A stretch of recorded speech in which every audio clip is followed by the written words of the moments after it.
Now you have the poem Childhood. Childhood is a poem in which the poet realizes in the adult age that his childhood has been lost.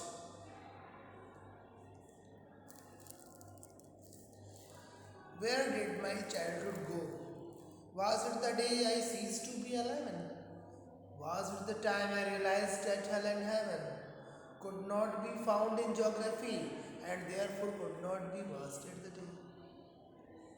कहीं ना कहीं आप ये मान लें कि जब इंसान इनोसेंट होता है तो शायद वो अपने बचपन को, अपने भोलेपन को, अपनी मासूमियत को ज़्यादा डीपली तरीके से रियलाइज़ कर पाता है।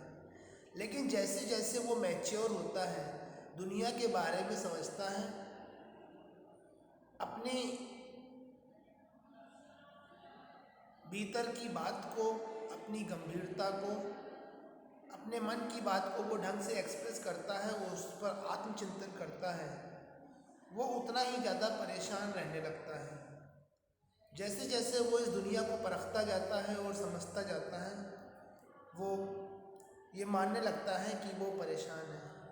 जब वो अच्छे और बुरे का फ़र्क समझने लगता है, जब वो लोगों के बारे में अपने ओपिनियंस तैयार करने लगता है कि कौन व्यक्ति अच्छा है, कौन व्यक्ति ख़राब है, कौन किससे क्या कहता है, कौन किसका क्या मिजाज है, कौन कितना काम करता है, कौन सिर्फ दुनिया में रहकर दिखावा करता है, तो इन सारी बातों को सोच करके, इन पर चिंतन करके वो परेशान रहने लगता है। इसीलिए पोएट कहता है कि जब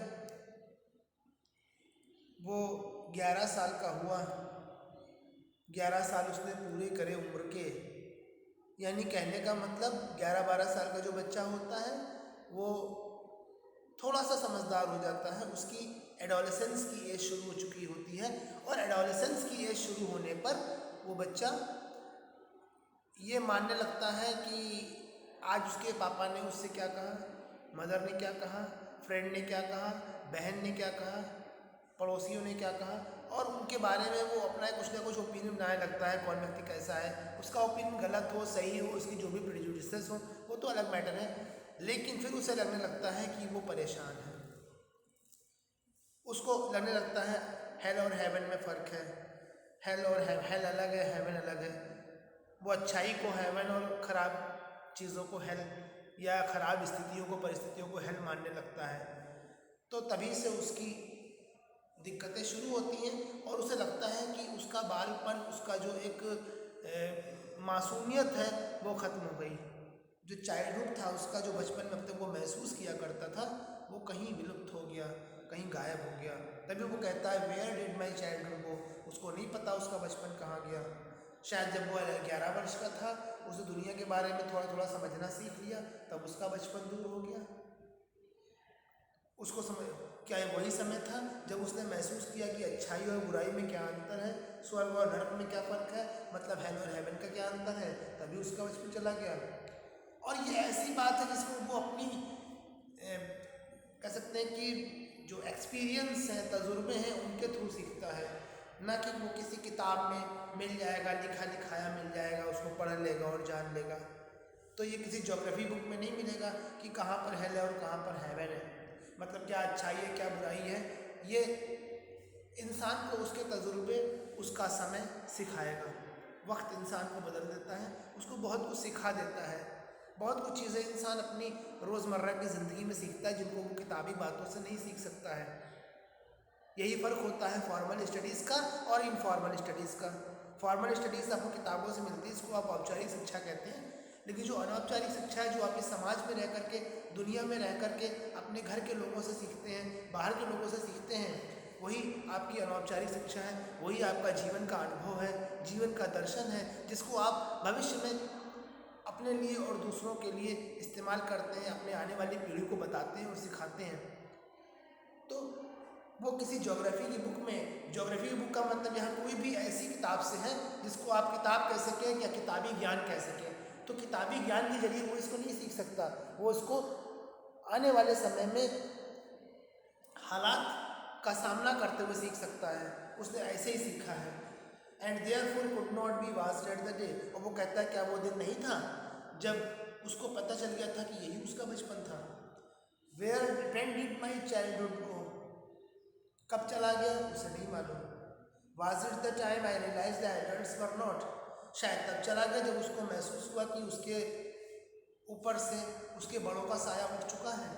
शायद उसके बुजुर्ग, उसके बड़े अब इस दुनिया में उसके सिर पर हाथ रखने के लिए नहीं हैं, उसको आशीर्वाद देने के लिए, उसको डांटने फटकारने के लिए, उसको समझाने के लिए नहीं है। तब क्या उसने महसूस किया कि उसके बचपन की जो मासूमियत थी वो कहीं खत्म हो गई, उसका सहारा दूर हो गया, वो अनाथ हो गया। तब उसने महसूस किया कि उसका बचपन दूर हो गया।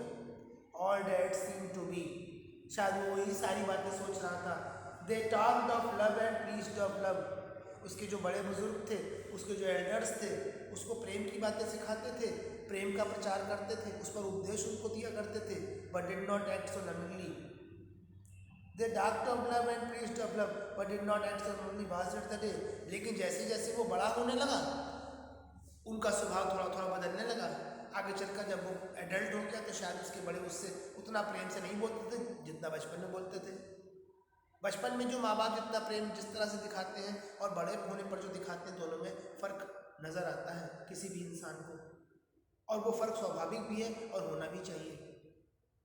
बचपन में माँ बाप उंगली पकड़ के चलना सिखाते हैं, गोद में लेकर घुमाते हैं। अगर कोई बच्चा घर से बाहर निकलता है उसका भी ध्यान रखते हैं कहीं किसी वाहन के नीचे ना कुचल जाए, कहीं उसे कोई किडनैप ना कर ले, कहीं उसको चोट ना लग जाए। लेकिन जब वो एडल्ट हो जाता है, बड़ा हो जाता है, समझदार हो जाता है, तो वो उससे काम करने के लिए भी कहते हैं और उस पर जिम्मेदारी भी सौंपते हैं, क्योंकि वो जानते हैं कि वो इन सब कामों को कर लेगा। तो उनका जो प्रेम करने का ढंग है वो अब बदल जाता है। प्रेम भले ही ना कम होता हो लेकिन उसको जाहिर करने का तरीका बदल जाता है। तो कहता है जब वो जाहिर होने का तरीका बदल गया तभी शायद उसने महसूस किया कि वो बड़ा हो गया है और उसका बचपन अब कहीं दूर हो गया है। Why, when did my childhood go? Was it when I found my mind was really mine? शायद उसने तब महसूस किया बचपन दूर हो गया जब उसका दिमाग जो था वो शायद ही उसका रह गया था या किसी और का हो चुका था। कहने का मतलब वो सब कुछ अपने हिसाब से काम नहीं करना चाहता था, वो दूसरों के लिए जीना सीख गया था, दूसरों की ज़रूरतों के लिए वो ज़िंदगी जी रहा था, दूसरों की खुशियों के लिए ज़िंदगी जी रहा था। शायद वो तब वो समय आ चुका था जब उसको महसूस हुआ था कि उसका बचपन दूर हो गया था। कोई भी छोटा बच्चा हमेशा जो है अपने खिलौनों से मतलब रखता है, अपने खाने पीने की चीज़ों से मतलब रखता है, लेकिन जब वो एडल्ट हो जाता है, उसका परिवार हो जाता है, वो कह सकते हैं कि अगर मैरिड हो जाता है या अगर अनमैरिड भी है तो अपने माँ बाप या अपने अपने साथ में रहने वाले लोगों का ख्याल रखना सीख जाता है, उनके लिए भी कुछ करना चाहता है और उसे तब बहुत से सेक्रीफाइस भी करने पड़ते हैं। और उन्हें सेक्रीफाइस को करते हुए महसूस करता है कि जो काम वो अपने लिए अब तक सिर्फ करता था वो अब दूसरों के लिए भी कर रहा है। कल तक वो जो बचपन में एक टॉफ़ी अकेले खुद खाया करता था, आज शायद वो अगर एक प्लेट उसके पास खाने की है, नाश्ते की है, तो उसमें शेयरिंग करना सीख जाता है। वो चाहता है कि अगर उसके पास कुछ भी मटेरियल खाने को तो थोड़ा सा किसी और को भी दे सके अपने घर में, उसके साथ शेयरिंग करके खा ले। अगर वो मार्केट में कुछ खा पी रहा है तो अभी वो सोचता है उसे घर भी लेता चले थोड़ा सा। तो ये उसका फर्क आ जाता है बचपन में और बड़े होने पर। तो शायद ये वही समय होता है या वही समय था पोएट के लिए जब वो सीख गया था कि उसका बचपन कहीं दूर हो गया। To use whichever I way I choose, तो वो कहता है किस तरीके से मैं इसको समझूं, क्या मान लूँ इनमें से जो बातें मैंने ऊपर कही हैं, इनमें से किस बात के लिए मान लूँ कि कौन सी ऐसी इनमें से बात हो गई कि मैं समझ लूँ कि मेरा बचपन तभी चला गया। Producing thoughts that were not those of other people, शायद तब चला गया जब मैं विचार जो बोलता था, जो मेरे मुंह से जो उद्गार निकलते थे वो शायद मेरे ना होकर किसी और के हुआ करते थे। तब मैं मालूम कि मेरा बचपन चला गया। Was my own and mine alone, was that the day, या फिर तब producing thought that were not those of other people but my own and mine alone, कि जो दूसरों के विचार हुआ करते थे उन विचारों को व्यक्त करते समय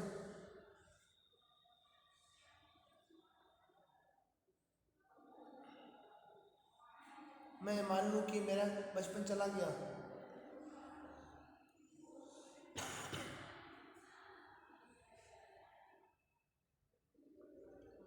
तो जो बातें दूसरों की होती थी, दूसरों की बातों को मैं मान लेता था, वो अब या तो इस तरीके से मैं करता था कि ना चाहते हुए दूसरों की बातों को मानता था।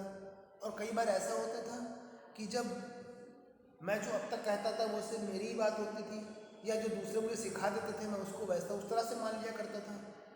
अब मैं अपनी बात को अपने ओपिनियन से रखता हूँ, अपने हिसाब से रखता हूँ, मेरे बात सिर्फ मेरी ही होती है।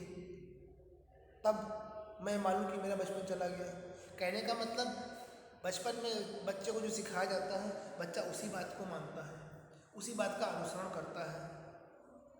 उसको बता दिया जाए कि आम इसको कहते हैं और इमली इसको कहते हैं, और सड़क पे बाईं ओर चलते हैं या दाईं ओर चलते हैं, या कैसे क्या चलते हैं, ये उसको बिल्कुल वैसे ही वो डिट्टो फॉलो करता है। या तो वो जिद करके अपनी बात मनवा लेता है अगर थोड़ा ज़िद्दी है तो, या तो फिर ये उसका बचपन का स्वरूप हो जाता है। और अगर वो हर चीज़ को कॉपी करता है तो उसकी मासूमियत है उसमें कि वो हर चीज़ को कॉपी करता है। लेकिन जिस दिन वो कॉपी करना बंद कर देता है और जिसमें अपने ओपिनियन डेवलप करने लगता है, अपनी समझ दिखाने लगता है, तो ये शायद वो समय होता है जब वो ये मान ले कि उसका बचपन कहीं चला गया और वो अपने हिसाब से काम करने लगा है। Where did my childhood go, मेरा बचपन कहाँ चला गया? It went to some forgotten place that's written in my infant's face, that's all I know। अब वो आखिरी स्टैंडर्ड में पोएट कहता है कि मेरा बचपन कहाँ चला गया मुझे नहीं पता, शायद किसी गुमनाम जगह पर चला गया, लेकिन फिर भी पोएट जो है उस अपने बचपन को कहीं उस रूप में महसूस करता है जहाँ पर प्लीज, तो वो कहता है कि उसे नहीं पता कि उसका बचपन एक्चुअल में कहाँ चला गया, कब चला गया, कैसे चला गया, नहीं पता। लेकिन अब चूंकि वो एडल्ट हो चुका है और उसके आगे उसकी खुद की एक संतान है, कोई बच्चा है, कोई उसकी नेक्स्ट जनरेशन है, तो शायद उसके बचपन में उसके मासूम चेहरे में वो अपना मासूम चेहरा महसूस करता है। उसे इतना ही पता है। जो एडल्ट्स होते हैं वो अपने बच्चों में अपना बचपन रियलाइज़ करते हैं, उनको खेलते हुए देखकर, खाते हुए देखकर वो अपने दिन याद करते हैं और महसूस करते हैं कि शायद एक बार फिर से वो अपने उसी बचपन के दौर में चले गए हैं। That is the thing. क्योंकि माँ बाप अपने बच्चों के साथ अपना बचपन दोबारा रियलाइज़ करते हैं, महसूस करते हैं, एक बार फिर से जीते हैं। That is the end of the poem. Thank you.